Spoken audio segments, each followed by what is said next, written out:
Hello everyone, आज हम discuss करने वाले हैं फ्रिक्शन। फ्रिक्शन में कुछ टॉपिक्स जो है मैंने पढ़ा था पिछले लेक्चर में। अगर आपने अभी तक नहीं देखे हैं तो जा करके देख लें। लेकिन जो है अब ये बात है कि जो हम आगे क्या पढ़ें, तो चलिए हम पढ़ते हैं आगे। सबसे पहले हम एक हेडिंग देंगे कॉन्टैक्ट फोर्स। कॉन्टैक्ट फोर्स, हम कॉन्टैक्ट फोर्स के बारे में बात करने वाले हैं। तो चलिए हम बात करते हैं कॉन्टैक्ट फोर्स में। सबसे पहले हम एक ब्लॉक लेते हैं जिसकी ब्लॉक मास m है और इसमें एक्सटर्नल फोर्स जो लग रही है वो F है। एक एक्सटर्नल फोर्स लग रही है हमारे पास। देखिए कॉन्टैक्ट फोर्स का मतलब होता है कि जब friction limiting friction and the normal limiting friction and normal का जो बीच एंगल होता है उसे हम normal resultant of the resultant. देखिए हमारी the limiting friction and the normal का रिजल्टेंट जो हमें होगा वही हमारा क्या है, कॉन्टैक्ट फोर्स है। द रिजल्टेंट ऑफ, चल लिखते हैं the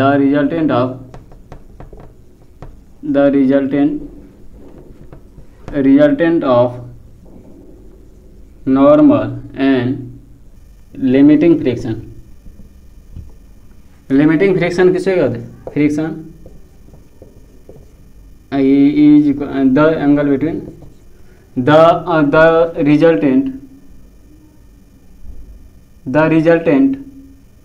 resultant of normal and the limiting friction is called the contact force। लेकिन हमें यहाँ देखना है तो देखिए यहाँ अगर फोर्स इधर लगे, देखिए नॉर्मल लग जाएगी। देखिए सरफेस जो मेरा है रफ सरफेस है और जिसकी जो है यहाँ friction coefficient of friction mu S है। स्टैटिक फ्रिक्शन दी हुई है और coefficient of friction mu N है और यहाँ हमारे पास जो है नॉर्मल लग रही और इसकी रिजल्टेंट कितना हो जाएगी, आर हो जाएगी। तो इसके बीच लैम्डा एंगल है। चलिए हमें रिजल्टेंट फोर्स हमें निकालना है, रिजल्टेंट फोर्स। लेकिन जो हमें सबसे पहले लिमिटिंग फ्रिक्शन निकालने आनी चाहिए। तो देखिए लिमिटिंग फ्रिक्शन इक्वल टू कितना होता है, न्यू एन होगा।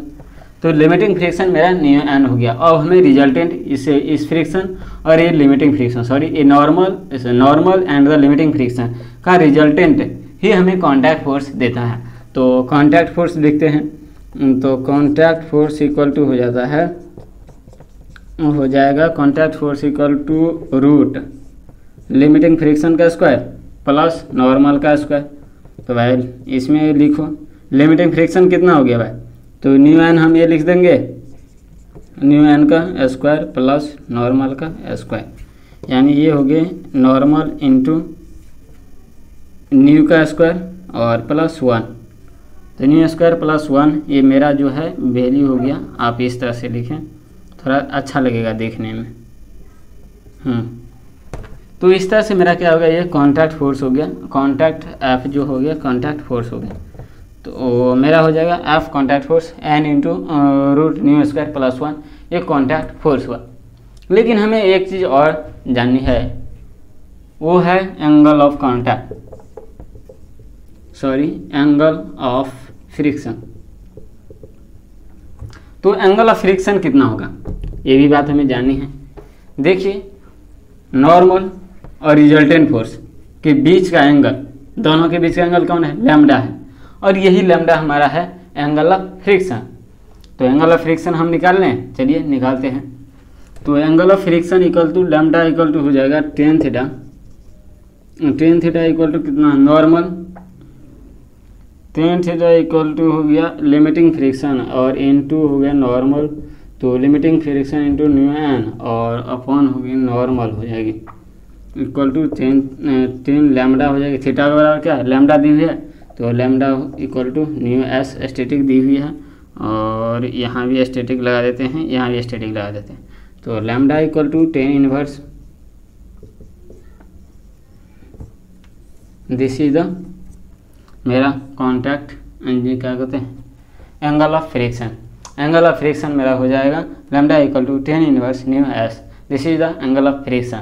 लेकिन इसके बाद हम बात करने वाले हैं और एक चीज़ में के बारे में, और वो है एंगल ऑफ रिपोज। आखिर एंगल ऑफ रिपोज क्या होता है, तो चलिए अगर अभी तक आपने सब्सक्राइब नहीं किया है तो सब्सक्राइब कर लें और बाकी चीज़ तो है आप ही समझदार हैं, आप लाइक भी कर देंगे। एंगल ऑफ रिपोज हमें निकालना है। आखिर एंगल ऑफ रिपोज क्या है? देखिए, इंक्लाइंड प्लेन पर कोई भी ऑब्जेक्ट रखा जाता है या हम रखते हैं, तो कब तक हम उस ब्लॉक को स्टैटिक इक्विलिब्रियम में हम रखें। हमारे पास एक इंक्लाइंड प्लेन दिया हुआ है और इंक्लाइंड प्लेन थीटा एंगल पर इंक्लाइंड है, लेकिन इस ब्लॉक की मास जो m है, ये कब तक यहाँ जो ये स्टैटिक इक्विलिब्रियम में रह सकता है, जो कि यहाँ अगर आप देखें तो ये रफ सरफेस है और ये इसकी फ्रिक्शन न्यू एस है। तो कब तक रहेगा, कितना फोर्स लगेगा, क्या लगेगा, हम कितना एंगल पर रखें कि इस ब्लॉक को हम इक्विलिब्रियम में रख पाएँ। तो बात यही है कि हम कैसे ये इक्विलिब्रियम में हम कितना एंगल पर रखें, वही है एंगल ऑफ रिपोज है। आप कह सकते हैं एक ब्लॉक को हम कितना थीटा एंगल पर हमें रखें जिससे कि ये ब्लॉक जो है स्लाइड नहीं कर पाए या वांट्स टू स्लाइड, इस तरह से जो हम कह सकते हैं जो स्लाइड करने की जो है या तो स्लाइड नहीं करेंगे या स्लाइड करने पर रहेंगे। तो चलिए हमें इसे हम देखते हैं। तो आप इधर बताएंगे इसके इधर कौन सा फोर्स लग जाएगा, mg sin थीटा, और इधर जो लिमिटिंग फ्रिक्शन लग जाएगी, और इधर सरफेस के परपेंडिकुलर नॉर्मल। अगर mg ये sin थीटा लगेगा तो इधर कितना mg cos थीटा। तो हमें एक्चुअली निकालना है एंगल ऑफ रिपोज। रिपोज में क्या निकालना है, ये थीटा हमें निकालना है कि कितना हम इंक्लिनेशन पर रखें ब्लॉक को, जो कि ये ब्लॉक जो है स्लाइड नहीं कर पाएँ। तो हमें ये आप बताएं, जब ये हम mg sin थीटा को और ये लिमिटिंग फ्रिक्शन को दोनों को अगर हम बराबर कर दें, दोनों अगर इक्वल हो जाएगा तो हमारा जो है काम तो बन जाएगा मेरा। क्यों भाई, काम बनेगा ना, जब दोनों फोर्स बराबर है, इधर से भी खींचने वाला है फोर्स और इधर से भी ये खींचने वाला है। हम ये तो अगर दोनों बराबर फोर्स से खींचेंगे तो ना तो वो आगे जा पाएंगे और ना ही ये जो है नीचे आ पाएंगे, यानी जहाँ है वहीं रह जाएंगे। और एक बात आप जो है देखिए ये दो पहलवान है और ये दोनों जो है दोनों एक राशि दी हुई है और ये जो है राशि को जो है दोनों आदमी खींच रहा है। अगर दोनों एफ फोर्स लगा रहा है, तो बताइए कोई जो खींच पाएगा, दोनों बराबर रस्सी में लगा रहा है तो ना कोई एक आगे पीछे जा पाएगा ना पीछे जाएगा, ना एक दूसरे को कोई खींच नहीं पाएगा। वही कंडीशन यहाँ होता है कि जब आप इतना एंगल बराबर रखें कि ये दोनों फोर्स अगर बराबर हो जाएगा तो ये ब्लॉक स्टैटिक इक्विलिब्रियम में चले जाएंगे, और यही तो हम चाहते हैं भाई, ब्लॉक हमें स्लाइड नहीं कर पाएंगे। मेन मकसद एंगल ऑफ रिपोज का यही है कि हम एक ब्लॉक को इतना एंगल पर रखें कि ये दो स्लाइड नहीं कर पाएँ। चलिए जो है हम इस पर जो है क्या देखें, चलिए हम शुरू करते हैं। तो अब हम कैलकुलेशन करना चाहिए, तो हमें क्या कैलकुलेशन लिमिटिंग फ्रिक्शन निकालें। ठीक है, लिमिटिंग फ्रिक्शन आप बताएंगे कितना होगा। आप friction static friction into normal आप रखते हैं। स्टैटिक फ्रिक्शन कितना है न्यू एस और इंटू नॉर्मल कितना है एन है, एन कितना है mg cos थीटा, ये नॉर्मल, ये दोनों क्या है बराबर है, एक दूसरे को मेंटेन करता है, बैलेंस करके रखता है। तो mg cos थीटा ये लिमिटिंग फ्रिक्शन हो गया। और जब ये लिमिटिंग फ्रिक्शन हो गया तो हम इसके आगे भी कर सकते हैं, और ये लिमिटिंग फ्रिक्शन किसके बराबर हो गया mg sin थीटा के बराबर, यानी mg sin theta equal to mu s mg cos theta. तो cos थीटा आप लोग बता सकते हैं mg और ये mg क्या होगा, कैंसिल हो जाएगा, तो sin theta upon cos theta equal to mu s, और यही तो हम चाहते थे, tan theta equal to mu, यानी आप जो है कह सकते हैं tan theta equal to mu हो जाएगा। तो theta equal to tan inverse into new.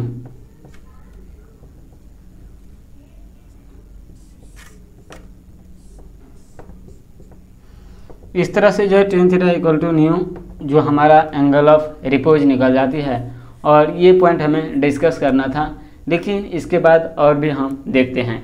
चलिए तो हम बात करेंगे, और जो है हम एक क्वेश्चन से रिलेटेड हम बात करते हैं। तो चलिए हम एक क्वेश्चन देखते हैं और सॉल्व करते हैं इसे। तो हमारे पास एक इंक्लाइंड प्लेन दिया हुआ है और इस इंक्लाइंड प्लेन पर जो है इसकी एंगल बीटा है और इस पर ब्लॉक की मास m है, और आप लोग जानते हैं इधर क्या लगेगा mg sin थीटा और इधर लिमिटिंग फ्रिक्शन लग रही है, लेकिन नॉर्मल और बाकी चीज़ जो है इधर नॉर्मल है और इधर हो गया mg cos थीटा। लेकिन आपको इसमें दिया हुआ ये है कि जो ये बीटा है ये ग्रेटर देन है, यानी ज़्यादा है एंगल ऑफ रिपोज से। तो आपको ये फाइंड करना है कि आखिर इसकी एक्सेलरेशन क्या होगा। एक्सेलरेशन होगा ये ब्लॉक मूव कर पाएगी या नहीं, या इसका एक्सेलरेशन होगा या इसमें एक्सेलरेशन होगा तो कितना होगा, नहीं होगा तो क्यों नहीं होगा, ये आपको बताना है। तो लेकिन हम चलते हैं एंगल बीटा ज़्यादा है, हम एंगल ऑफ रिपोज कब देखते हैं, जब एंगल ऑफ रिपोज का मतलब है सीधा सा कि जो ब्लॉक स्टैटिक इक्विलिब्रियम में है, ब्लॉक मूव नहीं कर पाएगा। लेकिन जब थीटा ये बीटा ज़्यादा हो गया, अब बीटा जब हम एंगल ऑफ रिपोज से ज़्यादा हो जाएगा तो ब्लॉक का मूव करना तो स्वाभाविक है, तो ये मूव करेंगे।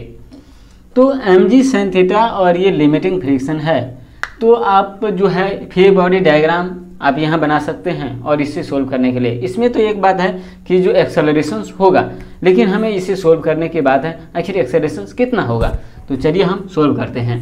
देखिए लिमिटिंग फ्रिक्शन जो है mg न्यू इंटू एन होती है, तो न्यू एन आप लोग जानते हैं, और न्यू और mg नॉर्मल आप लोग देख रहे हैं। cos थीटा हो जाएगा या अल्फा बीटा हो जाएगा, तो ये बीटा हो जाएगा, क्योंकि भाई ये बीटा है और ये भी बीटा, थीटा नहीं बीटा।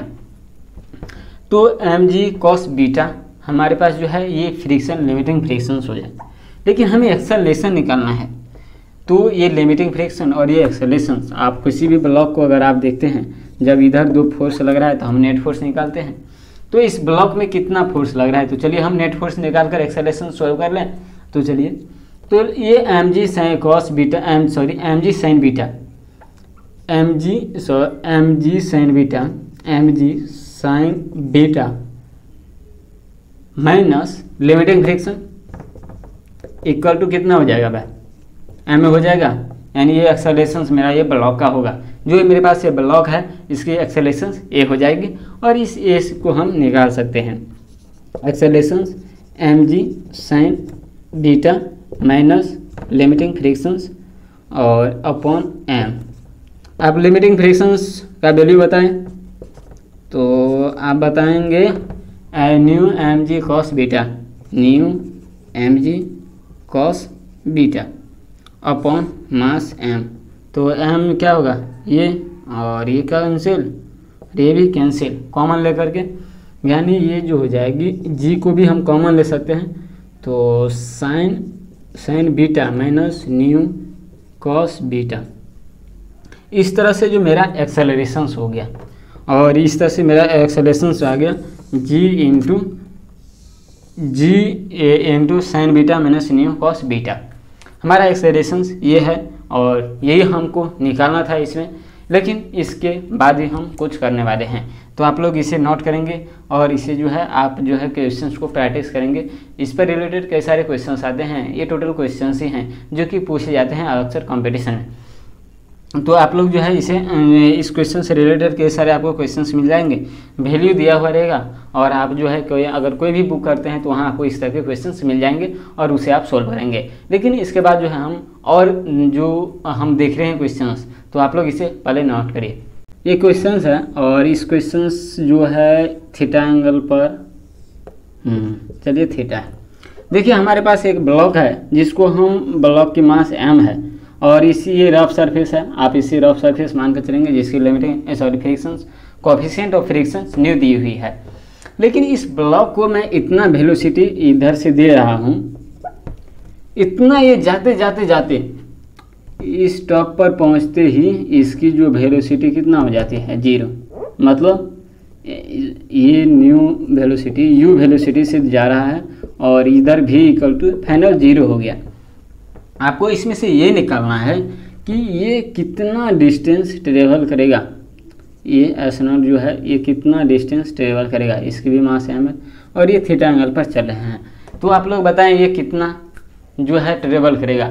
आप लोग आराम से बता सकते हैं, आप लोग के पास सब कुछ आप काइनेमेटिक्स पढ़े हुए हैं, तो दिक्कत नहीं होना चाहिए। तो चलिए हम देखते हैं, आप लोग एक्सेलरेशन पहले बताएंगे कितना है। आखिर इसका एक्सेलरेशंस कितना है, आप लोग एक्सेलरेशंस बताएंगे, थीटा दी हुई है। तो एक्सेलरेशन यही जो हमने पिछले क्वेश्चंस में किया है वही एक्सेलरेशन इसका होगा। तो एक्सेलरेशंस हम देखते हैं, देखिए एक्सेलरेशंस इक्वल टू हो जाएगी, एक्सेलरेशंस कितना होगा, g into sine beta minus cos into mu cos beta या अल्फा, बीटा कहाँ गया है, थीटा है। तो ये हो जाएगी acceleration equal to g into sine theta minus mu cos theta. ये हमारा एक्सेलरेशन है। और इस एक्सेलरेशन से जो हमें जो इसका से हमें डिस्टेंस ट्रेवल करना है कि भाई ये कितना डिस्टेंस ट्रेवल कर पाया और जाकर ये रेस्ट में हो गया, यानी ये जो है स्टॉप हो गया, कितना वेलोसिटी है इसका जो लगा है। देखिए आप लोग जो है यहाँ जो यूज करते हैं आप लोग जनरली फार्मूला आप लोग आराम से यूज कर सकते हैं इसमें। देखिए यू स्क्वायर अपॉन 2a होता है। आप लोग जो है डिस्टेंस इसी तरह से है फाइंड कर सकते हैं, जो है फाइंड करते हैं कि भाई एक्सेलरेशन ये भी वेलोसिटी से जा रहा है, उधर v0 0 हो गया, तो आप यू स्क्वायर अपॉन 2a लगा सकते हैं। और यहाँ जो है आप लोग जो लगाएंगे तो u कितना है, यू स्क्वायर अपॉन 2 और एक्सेलरेशन कितना हो गया, एक्सेलरेशन इक्वल टू जी और साइन थीटा माइनस न्यू और कॉस थीटा। ये हमारे पास जो है डिस्टेंस ट्रेवल करेगा, इतना डिस्टेंस ये ट्रेवल करके बेचारा ये रुक जाएगा। और जब ये रुक जाएगा तो इसका काम ही खत्म। हमें तो इतना तक ही स्टडी करना था, बाकी कुछ भी हो, गलत जाए कुछ भी हो जाए, हमें उससे कोई मतलब नहीं है।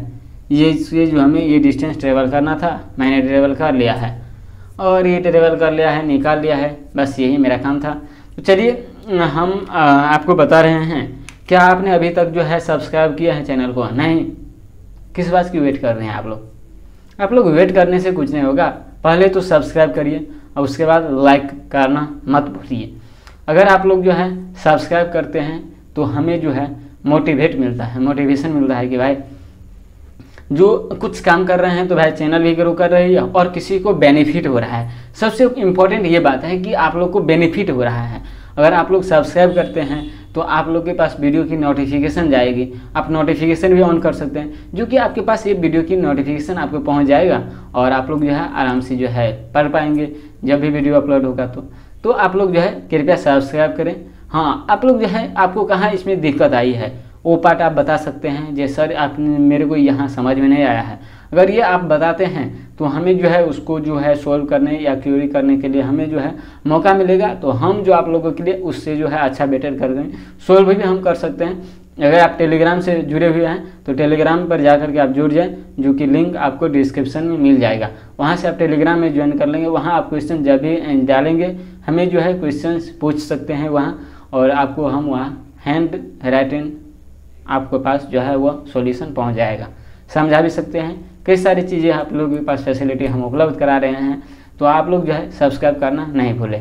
यही, धन्यवाद।